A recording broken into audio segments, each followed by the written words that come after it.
Hello and welcome back to the From My Perspective podcast, where I, Jackson McCarty, tell you all the names you need to know in the college football and NFL landscapes that could be changing the football landscape in the very near future. So today, we're going to be taking a look at some of the college football players that I personally believe have the most to gain coming into the season, whether that be just because I really like their fit or they're coming off injury, and I think that whenever they return to their team that they'll kind of raise in popularity and their stock will increase a lot. There's a lot of different factors that I was looking at and trying to decipher, who I thought actually had the most to gain, and maybe some guys that we've talked about a little bit, but I believe that conversation will get pushed forward the most out of other college football players this year. So I ended up selecting 5 for today, 4 offensive players and 1 defensive player, and I almost started to make of like 5 and 5 for offense and defense, but I felt like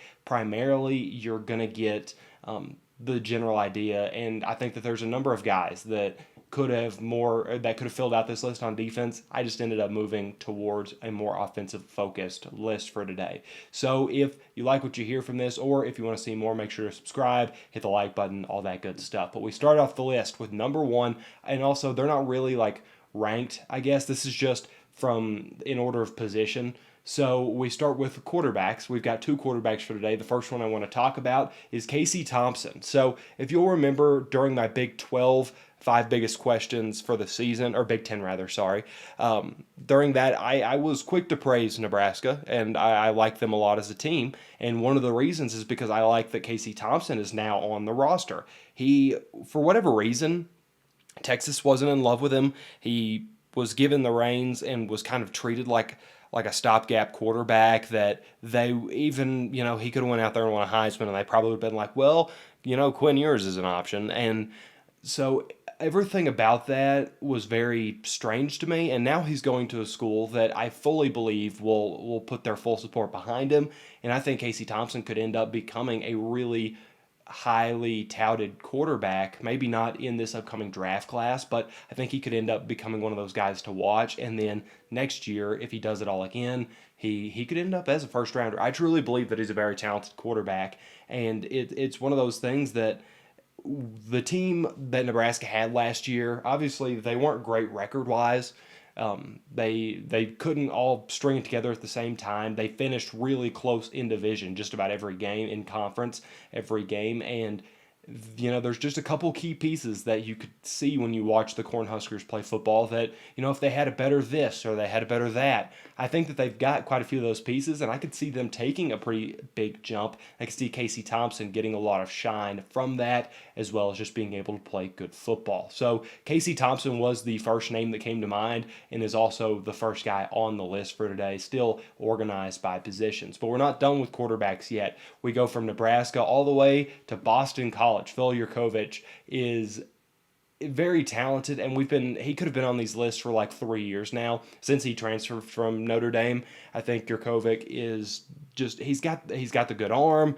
He looked really good in his first year at Boston College. Last year he ended up with an injury that I think he only played like 6 games, and as a whole it feels like Boston College largely rides on him this year to be really good. And I think that if he can stay on the field and stay playing quality football, I think that he could realistically be a really popular name in the NFL draft for this upcoming year. And that pool is crowded right now with Bryce Young and C.J. Stroud and Levis and Grayson McCall, who I don't think gets enough love, and Anthony Richardson, and there's so many different guys that are in that race right now, but I think Phil Yurkovich is very capable of getting into that conversation, and it all rides on health. So he could truly be the difference between 5 wins and 8 wins for BC, plus super talented quarterback, good arm. And I think a lot of that shows in the fact that he was recruited to recruited to Notre Dame rather.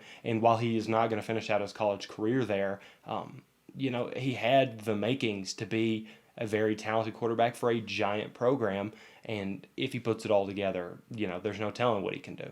So we get away from quarterbacks now, and we actually go to the SEC to look at a running back that I really, really like. We've got Devon Achane. So the Texas A&M running back last year was only 200 yards behind Isaiah Spiller in what ended up being more of a committee than I ever would have thought. Because coming into last season, I thought Isaiah Spiller was maybe running back one in the entire draft class. And while I still think he had a lot of the traits, maybe the fact that they split that backfield tells me a lot more about A-Chain than it does Spiller, because whenever you watch A-Chain's highlights, he was very impressive. And again, only 200 yards behind Isaiah. He finished over 900 yards. And when you look at A&M's, genetic makeup right now as a team, where do you feel the most strongest about them on offense? Because you don't know who their quarterback's going to be.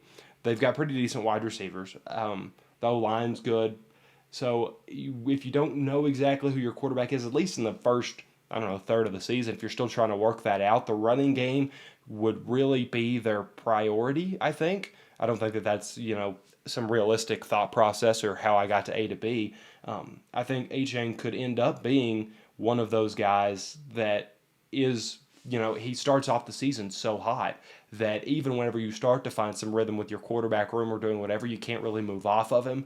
And at the end of the day, my big draw to him is that when you look at the fact that Brian Robinson and Dameon Pierce and Tyler Davis Price and all those guys left the SEC, Isaiah Spiller, he could end up being running back one in the conference. And I don't, there's some guys in there that maybe you could debate about, but if he has a really good season, I don't see why not. And that in and of itself, being the lone man in that backfield now, or at least the 1A at the bare minimum, that could really become something that pushes him forward and really makes him a player that you have to tune in to watch just about every week, because he is the top dog as far as running backs go in the SEC. So we stay in the SEC for this next one, but we change positions. We go to Alabama, and they recently brought in a wide receiver from Louisville, and I think Tyler Harrell is going to be a problem for the SEC. So it really helps here that the fact that their wide receiver room, you lost Jamison Williams. Obviously, a couple years ago, it was Devonta Smith, and it was Jalen Waddle, and then you also lost John Mechie this most recent year. Like, the wide receiver room for Alabama, it always shifts and changes around and does stuff, but this year especially, I think there's a lot of question marks around it. Probably the most questionable portion of their team right now. And Tyler Harrell coming in from Louisville, I think could realistically step up and be the next in that line of Waddle, Henry Ruggs, those speedsters that came out and they'll take the top off the defense. They can go in the first round of the NFL draft. And even with one season, realistically, I think that's a very realistic possibility for Tyler Harrell.